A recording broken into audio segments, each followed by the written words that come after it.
السلام علیکم ورحمۃ اللہ وبرکاتہ رب اشرح لی صدری ویسر لی امری واحلل عقدۃ من لسانی یفقہوا قولی اعوذ باللہ من الشیطان الرجیم بسم اللہ الرحمن الرحیم۔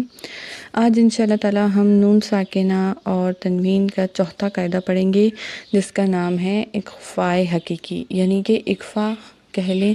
اخفاء ہم نے پہلے بھی پڑھا ہے میم ساکنہ کے قاعدے میں، وہ اخفاء شفوی تھا، اور جو نون ساکنہ اور تنوین کے بعد اخفاء ہوتا ہے اسے ہم اخفاء حقیقی کہتے ہیں۔ تو چلیے اس کا قاعدہ دیکھتے ہیں۔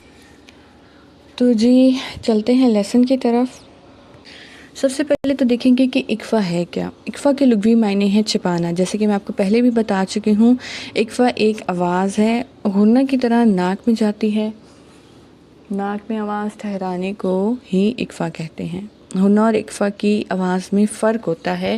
وہ فرق کیا ہے؟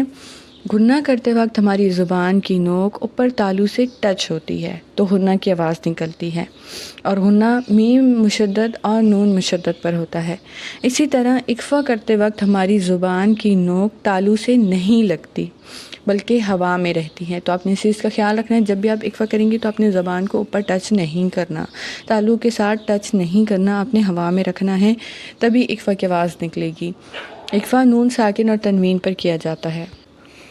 اب سوال یہ ہے کہ اخفاء کب کرنا ہے؟ اخفاء تب کرنا ہے جب نون ساکنہ اور تنوین کے بعد ان 15 حروف میں سے کوئی حرف آ جائے، وہاں پہ ہم اخفاء کریں گے۔ تا، سا، جیم، دال، زال، زا، سین، شین، صاد، ضاد، طا، ظا، فا، قاف اور کاف۔ ہم اس طرح بھی یاد کر سکتے ہیں کہ حروف حلقی 6 ہیں، ٹھیک ہے؟ حمزہ، ہا، عین، ہا، غین، خا، ان کو نکال دیں کیونکہ ان پہ اظہار ہوگا۔ حروف یرملون، یا، را، میم، لام، واو، نون، ان کو بھی نکال دیں کیونکہ ان پر ادغام ہوگا۔ پھر ہے حرف اقلاب یعنی کہ با، ان کو بھی نکال دیں کیونکہ اس پہ اقلاب ہوگا۔ باقی جو 15 لیٹرز بچتے ہیں ان پہ ہم اخفاء کریں گے، وہ بھی تب جب وہ نون ساکنہ اور تنوین کے بعد آئیں گے، ٹھیک ہے نا؟ مثال کے طور پہ من شر ما خلق، یہاں پہ نون کے بعد شین ہے تو یہاں پہ اخفاء ہوگا، یعنی آواز ناک میں چھپائیں گے، کیونکہ شین نہ تو حروف حلقی میں سے ہے، نہ حروف یرملون میں سے ہے، اور نہ ہی حرف اقلاب میں سے ہے۔ یہی مثال تنوین پہ بھی ہوگی۔ اگر تنوین کے بعد ان 15 لیٹرز میں سے کوئی بھی لیٹر آ گیا تو وہاں پہ ہم اسی طرح اخفاء کریں گے جس طرح ابھی میں نے کیا ہے۔ وہ 15 لیٹر ہیں تا، سا، جیم، دال، زا، زا، سین، شین، صاد، ضاد، طا، ظا، فا، قاف اور کاف۔ ایک دفعہ میں دوبارہ سے آپ کو ریمائنڈ کرا دوں، اظہار کب ہوگا؟ جب حروف حلقی آئیں گے نون ساکنہ اور تنوین کے بعد۔ ادغام تب ہوگا جب نون ساکنہ اور تنوین کے بعد حروف یرملون آئیں گے، اور اقلاب تب ہوگا جب نون ساکنہ اور تنوین کے بعد با آئے گا، ٹھیک ہے؟ اس کے بعد جتنے بھی لیٹرز بچتے ہیں جب وہ آئیں گے نون ساکنہ اور تنوین کے بعد تو ہم اخفاء کریں گے۔ اور رہی بات الف کی، تو الف نون ساکنہ اور تنوین کے بعد نہیں آتا۔ مزید ہم پریکٹس کریں گے۔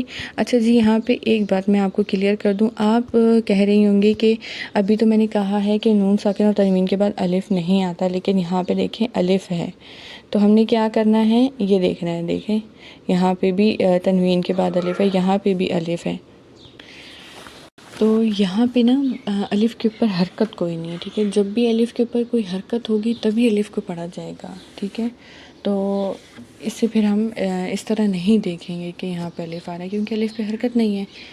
بسم اللہ الرحمن الرحیم، انت منذر کراما کاتبین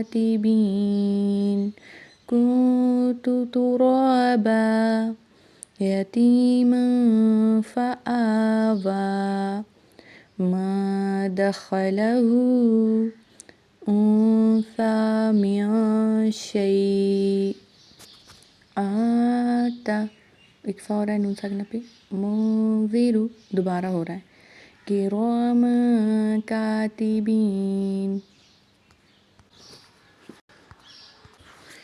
کنت ترابا، اور را کو موٹا پڑھیں گے، یتیما فآوا، اب دیکھیں میم پہ تنوین ہے اس لیے اکفا ہوگا، اور حمزہ اور واو دونوں پہ کھڑا زبر ہے، دونوں کو ایک ایک الف کے برابر لمبا کریں گے. ما دخلہ، نون ساکنہ کے بعد دال ہے اس لیے اکفا ہوگا. ہا کو لمبا کریں گے جو لاسٹ میں ہا ہے، کیونکہ الٹا پیش ہے نا، تو الٹا پیش کو ہم کیا کرتے ہیں، تھوڑا لمبا کر کے پڑھتے ہیں. اسی طرح سا کو نرمی سے ایک الف کے برابر لمبا کریں گے، اور یہاں پہ 2 دفعہ اکفا ہو رہا ہے.